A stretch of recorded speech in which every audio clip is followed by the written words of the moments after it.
Quer aprender a programar e não sabe por onde começar? Ou qual linguagem de programação escolher?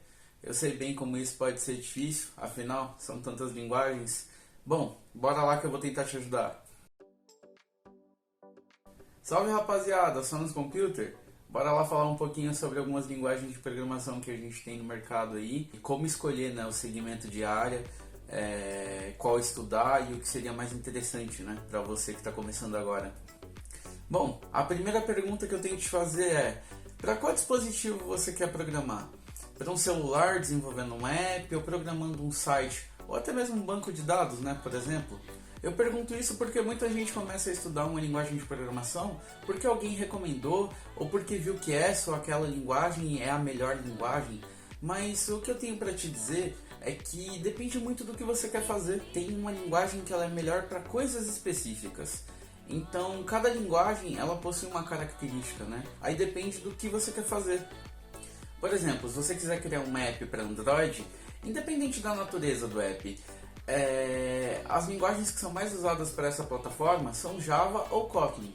Sendo que o Java é uma linguagem um pouco mais segura, porque o próprio Android foi escrito no Java, né? Ela está no mercado há mais tempo, é amplamente usado por diversos players, tem uma biblioteca muito grande de soluções para algumas dificuldades ali, né, que podem aparecer durante a construção do app, onde você consegue achar mais pessoas ali que passaram pelo mesmo tipo de problema que você e já solucionaram de uma forma um pouco mais elegante, né? Ou até mesmo com a ferramenta já existente, ou até mesmo uma solução que ele encontrou, né, e acabou postando em fórum. Já o Kotlin, ela é uma linguagem um pouquinho mais nova, né? Ela foi criada ali porque teve alguns problemas com o Google e com a Oracle, né, que é a desenvolvedora ali, a dona do Java, por assim dizer, só algumas coisas ali sobre licença, né?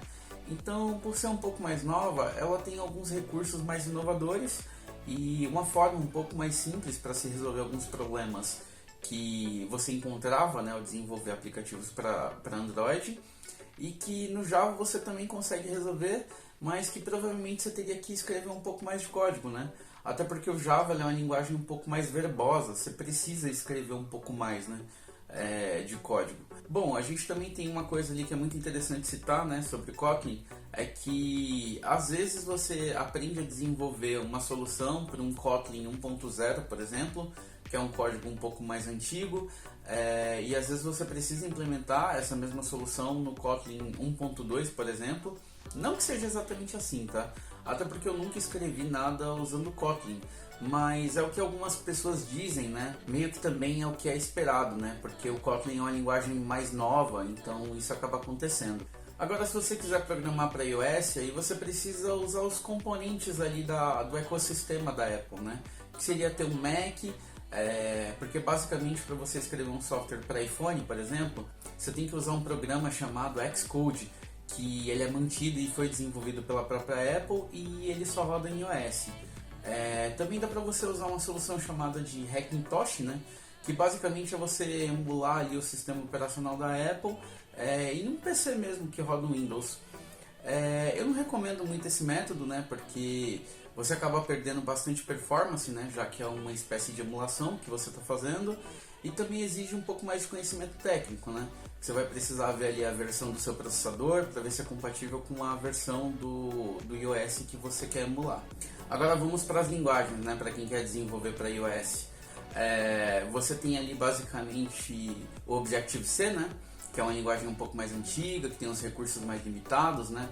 E que acaba deixando a curva de aprendizado um pouquinho íngreme, né? Porque ela já está meio em desuso e também tem outros fatores, né? E o que você tem de mais recente nesse mercado seria o Swift, né? Que é uma linguagem criada pela própria Apple e mantida por ela, assim como o Xcode. Lembrando que o Swift, tá? Ela é uma linguagem mais recente, então também pode passar por alguns problemas, assim como o Kotlin, né? Que você implementa uma coisa de uma determinada forma, aí passa um tempo, você precisa dar suporte nesse código, e aí você quer usar, de repente, a versão mais nova do Swift, porque tem alguma coisa que você quer implementar que está usando nessa versão mais recente, né? Ou foi implementada nessa versão mais recente, e aí de repente você acaba quebrando aquilo que você já tinha implementado antes, né? Porque a forma de você escrever ou a forma de você implementar mudou de alguma forma. Bom, agora se você quiser implementar interface, parte visual do site, por exemplo, tem alguns lugares para onde você pode ir.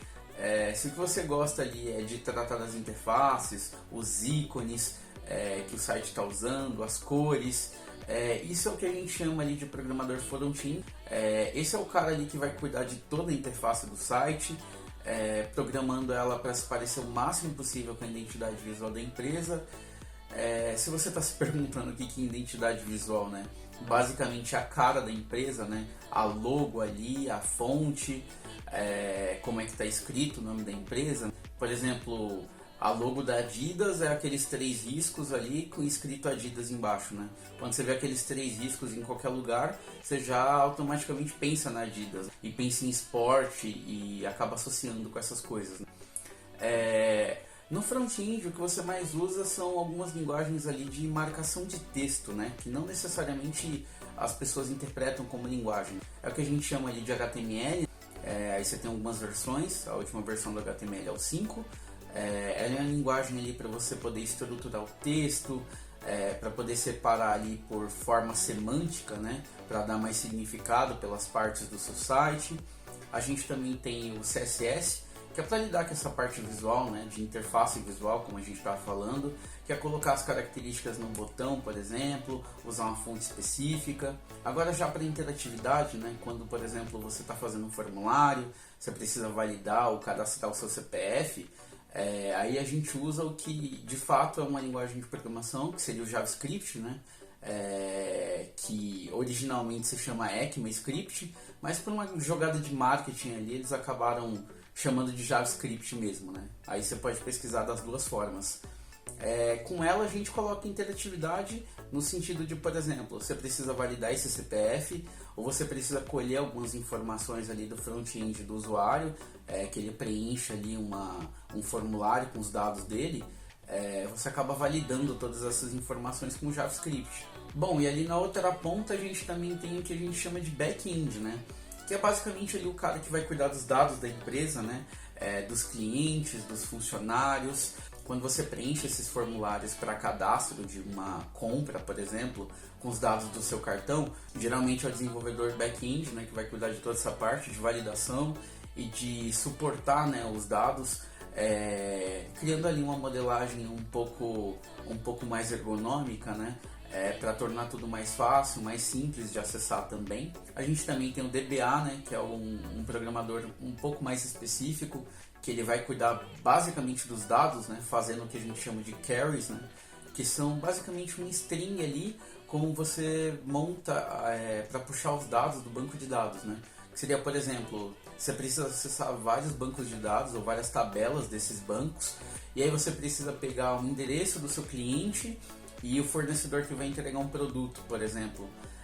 Para você puxar essas duas informações, como são duas planilhas ali diferentes, você cria uma query, que seria basicamente ali um string, né, de texto, que é uma frase basicamente, né, para você puxar só aquelas informações que você precisa, né, e otimizar assim os recursos, diminuindo o custo de processamento para você puxar essas informações, deixando de uma forma mais otimizada e também facilitando o trabalho do desenvolvedor back-end, né? Também temos o que é conhecido como desenvolvedor full stack, que é basicamente o cara que ele faz desde o front-end até a parte de lógica ali do back-end, né?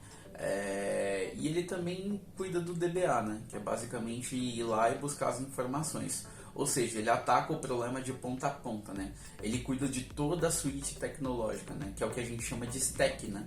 Que é a sua pilha de tecnologia.